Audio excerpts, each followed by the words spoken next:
Bismillahirrahmanirrahim. Assalamu alaikum 10th class. How are you? I hope you will be perfectly all right. So welcome to 10th class, and we will start biology from first chapter of this book. And before starting our first chapter, I want to tell you something about your paper pattern. So this is your paper pattern of biology 10th class, which is not very different from your 9th class, and marks distribution will be just like MCQs will be of 12 marks, and next short question will be of 30 marks, long question will be of 18 marks, and total 60 marks का जो है वो आपका ये paper होगा. इसमें भी first question जो है वो MCQs का ही होगा जिसमें 12 मार्क्स होंगे. सेकंड क्वेश्चन जो नेक्स्ट पार्ट आपका होगा वो शॉर्ट क्वेश्चंस का होगा जिसमें total there will be 8 questions and you will attempt any 5 out of 8 questions just like next 2 portions, right. और इन तीनों के 10 मार्क्स होंगे. उसके बाद आपका 5, 6, 7 जो है ये लॉन्ग क्वेश्चंस हैं 3, और इसके अंदर जैसा कि आपको पता है कि आपने तीनों में से 2 क्वेश्चन जो हैं वो अटैम्प्ट करने होते हैं. और जो जैसे क्वेश्चन नंबर 5 है तो इसका पार्ट नंबर ए जो है वो 5 मार्क्स का होगा और पार्ट बी जो है वो 4 मार्क्स का होगा. और यही डिस्ट्रीब्यूशन बाकी दोनों लॉन्ग क्वेश्चंस के अंदर जो है वो होती है. ठीक है, तो ये बिल्कुल उसी तरह से है जैसे आपने 9th क्लास में बायो का पेपर जो है वो रिसेंटली अटैम्प्ट किया है. सो जो लास्ट वन है वो प्रैक्टिकल होंगे आपके इंशाल्लाह, जो कि 30 मार्क्स के होंगे. तो टोटल मार्क्स जो हैं वो बायोलॉजी की जो है वो 90 मार्क्स जो हैं वो टोटल हो जाएंगे. So wish you good luck and let's start. Let's say बिस्मिल्लाह from your first chapter. So this is your first chapter of 10th class, that is gaseous exchange. सो आप गैसियस एक्सचेंज जो है उससे नाम ही जो है वो इंडिकेट करता है कि किस चीज़ का एक्सचेंज है, दैट इज़ ऑफ गैसेस. ठीक है, तो गैसेस का कैसे एक्सचेंज है, यानी कौन सी गैस एक्सचेंज आपको पता है तबादले को कहते हैं. यानी किसी चीज़ का आप एक चीज़ लेते हैं दूसरी देते हैं. तो गैसियस एक्सचेंज आप अपने लोअर ग्रेड्स में जो है अपने जो प्राइमरी जो ग्रेड्स हैं उसमें आप पढ़ चुके हुए हैं कि किस तरह से जो गैस है वो ऑक्सीजन जो है वो हम अंदर लेके जाते हैं और कार्बन डाइऑक्साइड जो है वो बाहर आती है, और इस एक्सचेंज को आप जो है वो रेस्पिरेशन जो है वो कहते हैं. ठीक है, तो इस चैप्टर में बहुत इंटरेस्टिंग चीज़ें we will study about gaseous exchange in plants and gaseous exchange in humans, and then we will study about respiratory disorders. तो बचपन से ही आप देखते आ रहे हैं, सुनते आ रहे हैं कि जी प्लांट्स जो हैं वो लिविंग थिंग्स हैं, वो सांस लेते हैं, वो लाइट सी मूवमेंट्स जो हैं वो शो करते हैं. ठीक है, अपनी ही जगह पे रहते हैं लेकिन वो अपनी मूवमेंट्स जो हैं वो शो करते हैं, वो सांस लेते हैं. तो in this chapter you will explore this reality that how plants breathe actually. ठीक है, उसके बाद आप अपने बारे में देखेंगे कि हाउ ह्यूमंस जो हैं वो किस तरह से गैसियस एक्सचेंज करते हैं, किस तरह कार्बन डाइऑक्साइड और ऑक्सीजन जो है उनका एक्सचेंज होता है. And the last topic will be very very interesting and informative for you कि कौन सी वो बेहतियातियाँ हैं जिनकी वजह से हम रेस्पिरेटरी डिसऑर्डर्स जो हैं उनको फेस करते हैं. ठीक है, और आप देखेंगे कि होल लाइफ आपको पता चल जाएगा कि आपने वो काम नहीं करने हैं, वो चीज़ें नहीं करनी हैं जिनकी वजह से आप रेस्पिरेटरी डिसऑर्डर्स जो हैं उनका शिकार हो सकते हैं. So it will be definitely very informative. Lectures outlines हैं आज हमारी कि हम रिकॉल करेंगे एक्चुअली नॉलेज अपना 9th क्लास का जो हमने रेस्पिरेशन के सेलुलर रेस्पिरेशन के पॉइंट ऑफ व्यू से पढ़ा था.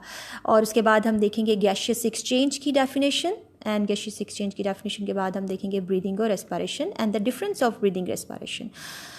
इस टॉपिक में जो आज हम स्टडी करेंगे इसमें एग्ज़ाम के पॉइंट ऑफ व्यू से जो चीज़ इंपॉर्टेंट है वो यही है. ब्रीदिंग और रेस्पिरेशन का डिफरेंस जो है वो आपके पास पेपर्स जो हैं 10th क्लास के उसमें बहुत ज़्यादा जो है वो बार बार ये क्वेश्चन रिपीट होता है कि जी ब्रीदिंग और रेस्पिरेशन का डिफरेंस बताइए. इसके अलावा जो गैसियस एक्सचेंज है इसकी डेफिनेशन भी आ जाती है. सो बहुत ज़रूरी है कि आप इन चीज़ों को आज अंडरस्टैंड कर लें, एंड आई विश कि आप इसको कर लेंगे. बायो एनर्जेटिक्स आपने 9th क्लास में पढ़ा था, उसमें आपने देखा था कि जो फूड जो है वो डाइजेस्ट होती है और ATPs जो हैं वो बनते हैं. वो ATPs क्या हैं, वो एनर्जी पैकेट्स हैं. और ये कैसे बनते हैं कि जब सेलुलर रेस्पिरेशन होती है, सेलुलर रेस्पिरेशन में कार्बोहाइड्रेट्स के दरमियान जो बॉन्ड है वो ब्रेक डाउन होता है, ऑक्सीडेशन रिडक्शन रिएक्शन होता है, ATPs बनते हैं और इस तरह जो है वो एनर्जी ट्रांसफॉर्म होती है, यानी फूड से वो एटीपी जो कि यूजेबल पैकेट्स हैं उनमें ट्रांसफॉर्म हो जाती है, और ये सब कुछ सेलुलर रेस्पायरेशन के रिजल्ट में होता है, ठीक है। उसके बाद आपने एरोबिक रेस्पायरेशन की टर्म भी 9th क्लास में पढ़ी थी, जिसमें आपने देखा था कि in aerobic respiration oxygen is used and there is complete oxidation of food material and carbon dioxide and water are also produced in this process, ठीक है। तो ये as a by product, as a waste product जो है वो carbon dioxide इसमें produce होती है, okay. Organisms get, our next point is organism get oxygen from environment for cellular respiration from their environment. Organisms get oxygen for cellular respiration, जिसकी आप ऊपर बात कर चुके हैं कि वो आती कहाँ से है ऑक्सीजन, एनवायरनमेंट से। ये भी आपको बहुत पहले से, बहुत छोटे होते से हमें पता है कि हमारे एनवायरनमेंट में ऑक्सीजन है जो हमारे ज़िंदा रहने के लिए ज़रूरी है, और it's an essential gas and without this gas we can not be live, यानी हम इसके बगैर ज़िंदा नहीं रह सकते। और एनवायरनमेंट से ये जो ऑक्सीजन है ये आपके सेल्स में जाती है जहाँ पे सेलुलर रेस्पायरेशन होती है, और सेल्स के अंदर ही सेलुलर रेस्पिरेशन के रिजल्ट में कार्बन डाइऑक्साइड बनती है जो कि एक बाय प्रोडक्ट है, एक वेस्ट मटेरियल है, और इस कार्बन डाइऑक्साइड का हमारी बॉडी में स्टे करना बहुत ही जो है वो लीथल हो सकता है, ठीक है। इसको हमने हर सूरत अपनी बॉडी से बाहर निकालना होता है, right. So supply of oxygen and stay of carbon dioxide, both they are lethal for your health. My first point of discussion, that is what is actually gaseous exchange. आपको नाम ही इंडिकेट कर रहा था कि गैसेस का exchange है, और किन गैसेस का एक्सचेंज है, taking in oxygen and giving out carbon dioxide. What is gaseous exchange actually? What is gaseous exchange actually? Taking in oxygen and giving out of carbon dioxide is termed as gaseous exchange, right? So what is the definition of gaseous exchange? Taking in oxygen and giving out carbon dioxide is termed as gaseous exchange. तो इन gases का exchange जो है वो gaseous exchange कहलाता है. So very simple definition, आपने इसको learn करना है अच्छी तरह से. Our next point of discussion is what is breathing actually, ठीक है. Breathing जो है वो actually क्या process है? Breathing is simple process, that is taking in air and taking out air, right? What is breathing actually? Taking in air, taking out air. सिर्फ हवा का अंदर जाना, हवा का बाहर आना, ठीक है. इस प्रोसेस को आप breathing कहते हैं, ठीक है. Taking in air to get oxygen, definitely. We take in air to get oxygen, and taking out air for getting rid of carbon dioxide. rid के मीनिंग्स होता है छुटकारा पा लेना किसी चीज़ से, ठीक है. तो कार्बन डाइऑक्साइड को बाहर निकालने के लिए हवा जो है वो बाहर आती है, ऑक्सीजन को अंदर लेने के लिए एयर जो है वो अंदर आती है. So what is breathing? Taking in air and taking out air. The purpose behind taking in air, that is to get oxygen. The purpose behind taking out air, for getting rid of carbon dioxide. What is respiration actually? That is our next topic of discussion, right? So what is a respiration? Respiration involves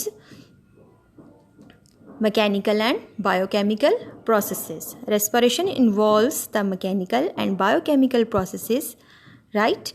Whereas breathing is only the mechanical or physical process of exchange of gases, right? So this is the main difference between these two definitions, and that is also my next point as the difference between breathing and respiration. Respiration क्या है? It involves mechanical and biochemical processes. Respiration involves mechanical and biochemical processes. Definitely you see the cellular respiration, ATP and energy packets, और फिर उसका different processes में use, that is about respiration. और breathing simple, taking in air, taking out air. हवा का अंदर जाने में mechanically हमारी body कैसे supportive होती है, और हवा को बाहर निकालने के लिए mechanically हमारी body जो है वो किस तरह act करती है, that is all about breathing. So it is very important question. I already mentioned that difference between breathing and respiration. You must know. So दोबारा मैं आपको बता देती हूँ कि रेस्पिरेशन क्या है. इसलिए involve chemical and biochemical, mechanical and biochemical processes, while breathing is only the mechanical और physical process of exchange of gases, right. So before going to finish it, I will revise all what we have studied. First of all, I told you about the paper pattern of biology of 10th class, and then we studied that what we will study in this chapter, and then we studied about previous knowledge of 9th class, that is bioenergetic, and then one by one we observe all these definition like cellular respiration, what is aerobic respiration, organisms get oxygen from their environment, for cellular respiration their cells or carbon dioxide as a byproduct. First point was what is gaseous exchange, actually taking in oxygen, taking out of a carbon dioxide. Then we studied that what is breathing, actually breathing, that is taking in air and taking out air is called as breathing. Then we studied what is respiration. Respiration involves mechanical and biochemical processes, and then we studied difference between breathing and respiration. Difference between breathing and respiration में सिर्फ एक चीज़ का फ़र्क था कि ये mechanical और biochemical दोनों प्रोसेस होते हैं, वाइल ब्रीदिंग में सिर्फ मैकेनिकल और फिज़िकल प्रोसेस जो है, मैकेनिकल या फिर फिज़िकल प्रोसेस जो है उसको स्टडी किया जाता है. जी स्टूडेंट्स, इस चैप्टर में we will discuss about mechanism of gaseous exchange in plants and humans. तो आपकी जो बेसिक कॉन्सेप्ट है वो क्लियर है अब इस बारे में. अगर नहीं है तो आप इसको बार बार अपनी बुक से भी रीड आउट कर सकते हैं, और मैं दोबारा से आपको जो है वो बता सकती हूँ. अगर आप जो है फील करें किसी भी टॉपिक में कोई मसला, कोई प्रॉब्लम कि समझ नहीं आई है, तो I am here to tell you again. So today's diary, that is the right definition of cellular respiration, gaseous exchange, breathing and respiration after learning. यानी पहले आपने इसको याद करना है अच्छी तरह चारों definitions को, right?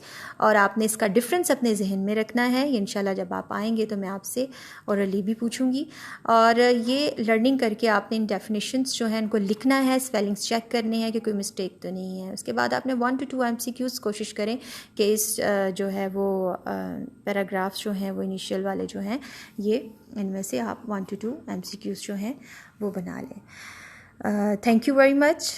Stay happy. अल्लाह हाफिज़.